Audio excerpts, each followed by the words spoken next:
Milano.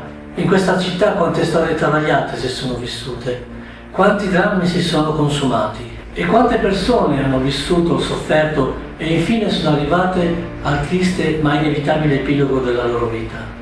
Quanti di loro hanno lasciato qualcosa in sospeso, restando prigionieri di quei luoghi in cui hanno vissuto per l'eternità. Naturalmente tutto ciò che è legato a spiritismo e storie di fantasmi non ha nessuna base scientifica, ma le storie e le persone legate a queste leggende sono esistite davvero e io vi racconterò alcune di esse. Uno dei fantasmi più noti della città menechina è sicuramente il fantasma della Dama Nera, del Parco Sempione.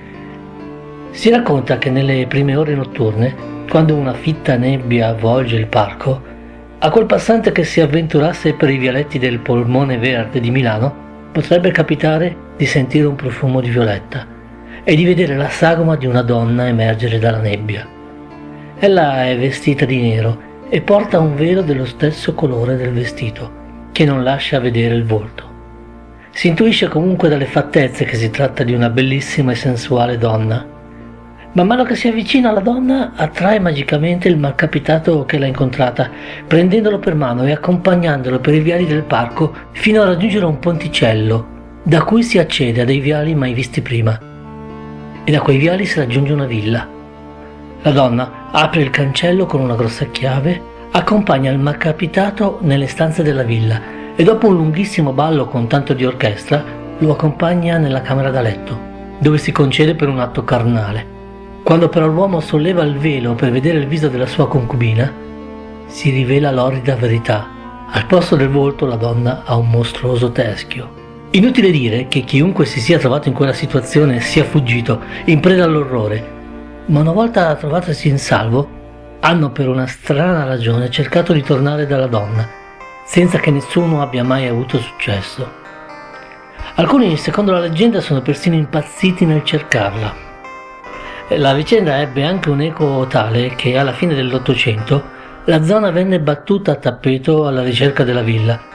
Alcuni pensarono persino di averla individuata in via Paleocapa, a pochi passi dal parco. Oggi purtroppo questa villa non esiste più, o forse è solo difficile trovarla. Altri giurano che si tratti del fantasma di Bianca Maria Scapardone, vedova di Hermes Visconti, vissuta nel Cinquecento e decapitata sul rivellino del castello sforzesco per aver commissionato l'omicidio di uno dei suoi amanti.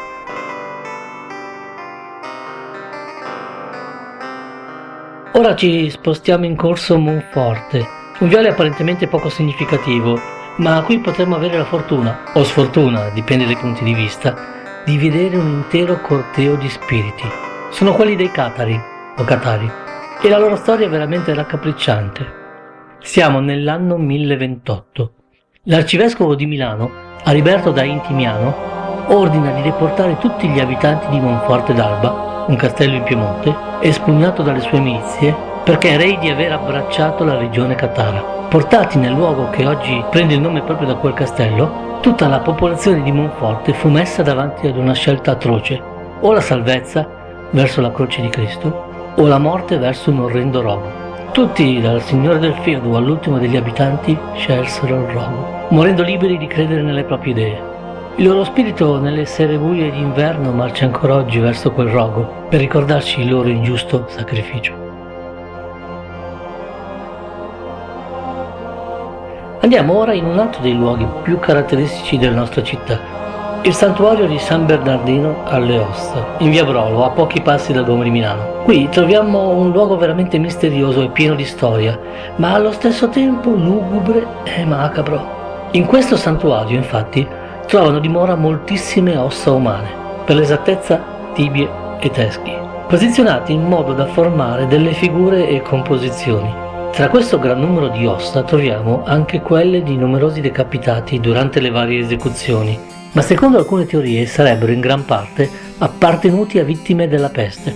Secondo una leggenda, tra le ossa sistemate all'interno dell'altare ci sarebbero quelle di una bambina, che nelle notti nebbiose d'inverno prenderebbero forma conducendo gli altri scheletri fuori dalla piazza, dove darebbero vita ad una danza macabra.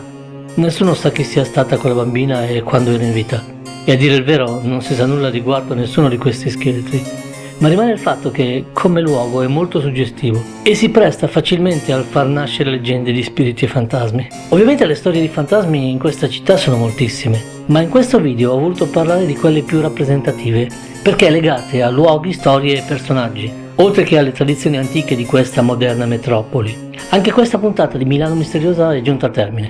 Potete scrivere un commento, cliccare su pollice in su se il video vi è piaciuto e iscrivervi al canale YouTube per poter seguire gli altri miei video. E se trovate i miei video interessanti non dimenticate di condividerli su Facebook, Twitter e tutti gli altri social network, in modo da diffondere il contenuto il più possibile.